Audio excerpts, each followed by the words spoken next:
Hello everybody and welcome to our GCP-Mindset channel. Today's topic should be interesting for everybody who's working in clinical research. We would like to discuss the topic quality risk management. And this topic has been divided in several parts due to the complexity. And it should be a pragmatic guide actually for everybody to do risk assessment and to get also study risk controlled in a systematic way.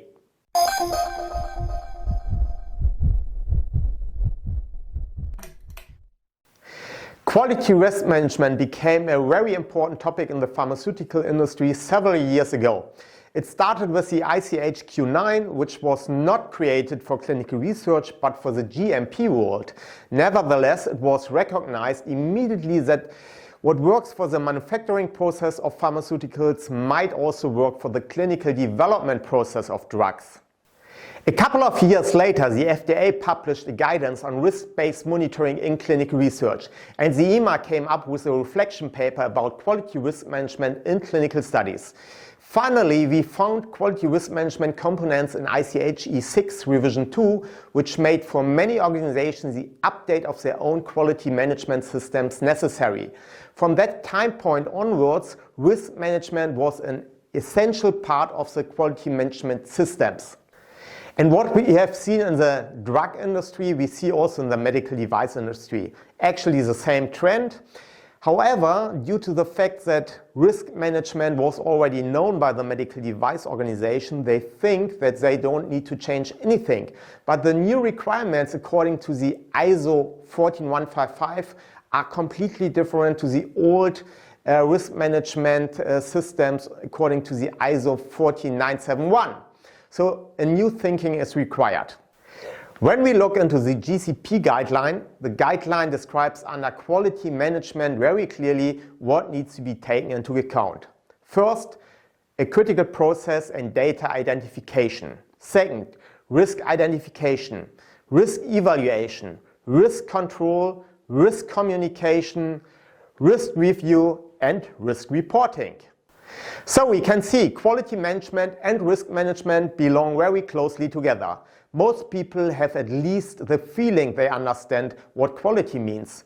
But what exactly means risk? Most people consider risk as a problem or even use the words risk and problem synonym. However, if you look into dictionaries or Wikipedia, you find many definitions, but not risk means problems.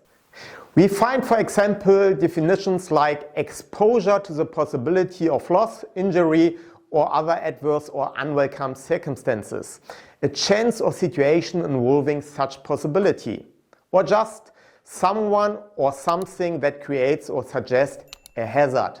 Or another example, future uncertainty about deviation from expected earnings or expected outcome. From the different definitions, you can see that risk and problems do not mean the same. If you have a problem, there is no risk anymore, because the problems do exist already. But a risk means that there's an uncertainty, a chance or possibility to get a problem. However, the problem does not exist yet. Nevertheless, due to the awareness about this risk to get a problem, we should try to minimize the negative outcome. During my system audits I do frequently for different organizations, I rarely see QM system which contains these components according to ICH, the 7 I just mentioned. Or say something about risk management, risk-based monitoring, risk-based approach. However, most systems are lacking a real systematic concept of quality risk management. What I see frequently in quality management systems is like, I have a low risk product, thus I need little monitoring. Or I have a high risk product, thus I need 100% source data verification. Or I have a post-market study, thus I need little control or even no control. However, this kind of simplification of course is lacking a systematic approach.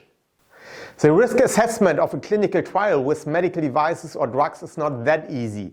It just does not depend only on one factor. Besides judging the risk of the product, you also need to think about additional key risk factors. If you start your risk assessment, you should always keep in mind the 4 principles of GCP or ISO 14155. First, ensuring patient well-being, which also includes data protection of these patients. Secondly, ensuring patient safety, which not include only the patients treated with the product, but also the patient treated with comparators or placebo. Third, ensuring the data quality. Fourth, ensuring data integrity. And these four factors need to be considered always independently of the risk profile of the drug or the risk class of a new medical device. Okay, and now let's do some brainstorming. And we are coming to the first two sections of the risk assessment according to GCP. It's about identification of risk. What typical problems can we expect which might be risky for our studies? Look into your study protocol, your study design, the tools you want to use, like e-diaries, ECF, of course the study product, the patient population, your study site list, the involved countries, the involved CROs, suppliers, vendors, and all other parameters which might have a negative impact on your study. Let's start with the risk connected to the study sites or locations of these study sites.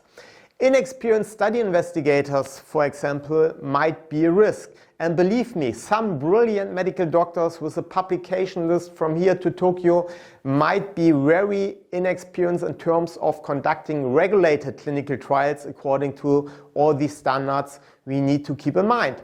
A study nurse or coordinator who gets pregnant during the course of the study and nobody else is available to document study data in time.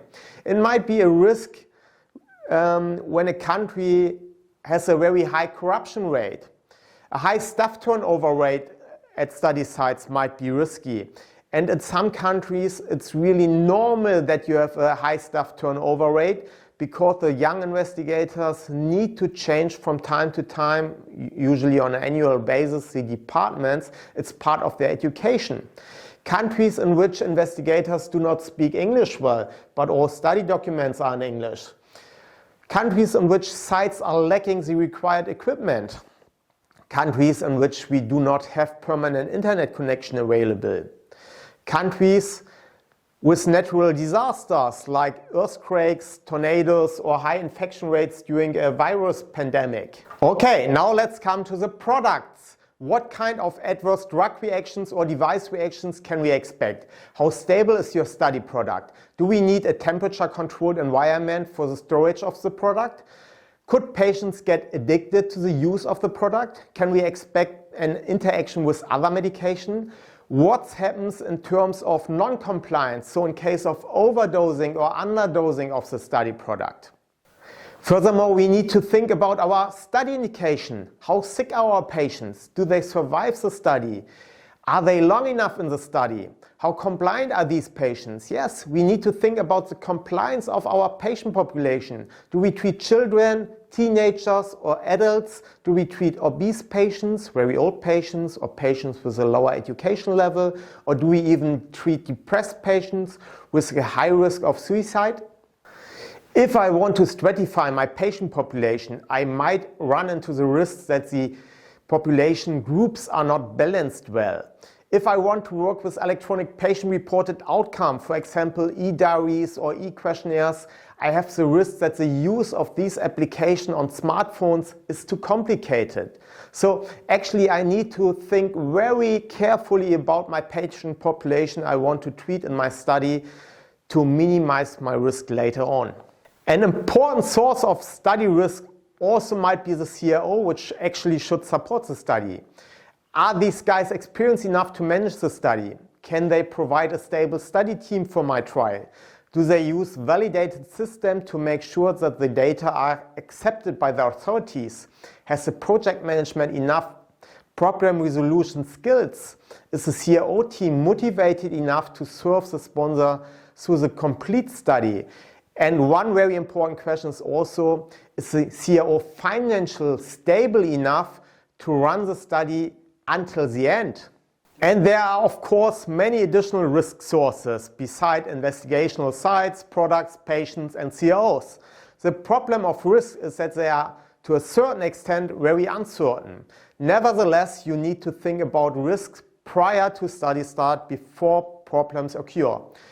When I hear companies which say they are always using the same standard risk analysis for every study, that actually means that they are having always the same products, the same sites, the same countries, and the same patient population, which is quite unrealistic. When something changes, one parameter changes, the risk analysis needs to start again.